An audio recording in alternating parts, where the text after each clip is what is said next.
नमस्कार दोस्तों, आप देख रहे हैं हमारा लोकप्रिय चैनल लेन देन न्यूज और मैं हूं आपका दोस्त दिनेश माहेश्वरी। दोस्तों, इस वीडियो में हम आपको सोयाबीन की अनुमान दे रहे हैं। हमने इस वीडियो में वो सब जानकारी देने का प्रयास किया है जो आप जानना चाहते थे।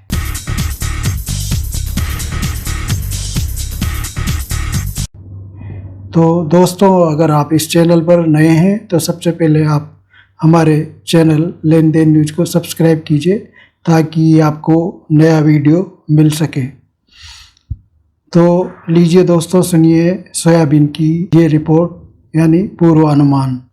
दोस्तों, जैसा कि आप जानते हैं, पिछले 3 साल से सोयाबीन की कीमतों में लगातार गिरावट आ रही है। सोयाबीन के दाम न्यूनतम समर्थन मूल्य से काफ़ी नीचे चल रहे हैं।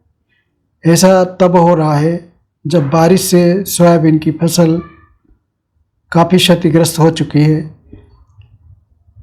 इसके साथ ही मंडियों में सोयाबीन की आवक भी काफ़ी कम हो रही है। जिन विश्लेषकों यानी कमोडिटी एक्सपर्ट का अगर माने तो कमज़ोर उत्पादन और आवक के बीच भाव बढ़ना चाहिए, लेकिन यहाँ उल्टा हो रहा है। सोयाबीन सस्ता हो रहा है।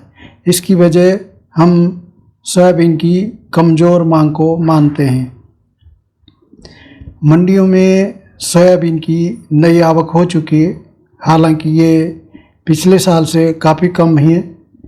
सोयाबीन की बेंचमार्क मंडी इंदौर में सोयाबीन 4300 रुपये क्विंटल के करीब बिक रही थी।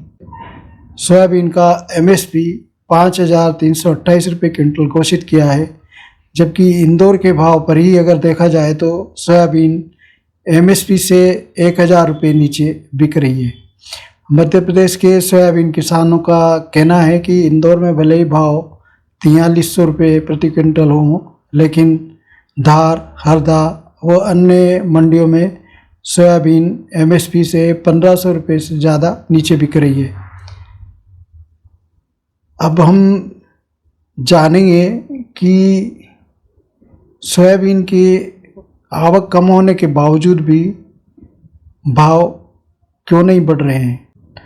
तो कमोडिटी एक्सपर्ट का मानना है कि मंडियों में भले ही नए सोयाबीन की आवक शुरू हो चुकी हो, लेकिन आवक पिछले साल से कम ही रही है और आगे भी कम ही रहने की संभावना है।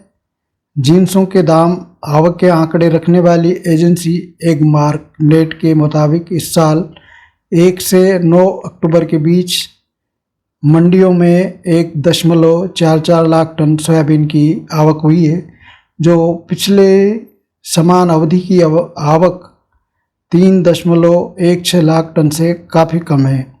फिर भी सोयाबीन के दाम गिर रहे हैं। इसकी वजह सोयाबीन की मांग का कम होना है और साथ ही लगातार जो एक्सपोर्ट बढ़ रहा है, इंपोर्ट बढ़ रहा है, वो भी एक कारण है। तो सोयाबीन में इस समय नमी भी ज़्यादा है, इसलिए पेराई वाले इसको कम खरीद रहे हैं। पुरानी जो सोयाबीन मंडियों में आ रही है उस पे प्लांट वालों का ज़्यादा ध्यान है। अंतर्राष्ट्रीय बाज़ार में भी सोयाबीन और सोया तेल सस्ता है। सोया खली की मांग भी कमज़ोर है। यही कारण है कि कारोबारी, स्टॉकिस्ट और मिल वाले अभी धीमी गति से सोयाबीन खरीद रहे हैं। लिहाजा सोयाबीन के दाम में काफ़ी गिरावट दर्ज की जा चुकी है और प्लांटों के पास भी पेराई के लिए ज़्यादा स्टॉक फिलहाल नहीं है। बारिश से कई जगहों पर सोयाबीन की फसल को काफ़ी नुकसान पहुंचा है। इस साल सोयाबीन की बुआई कम हुई है क्योंकि भाव तो पहले से ही काफ़ी नीचे चल रहे हैं। तो किसानों का रुझान सोयाबीन से हटकर मक्का की तरफ चला गया। इस वजह से भी सोयाबीन की बुआई इस बार कम हुई है और जो बुआई हुई है उसमें भी बारिश ने सब नष्ट कर दिया है।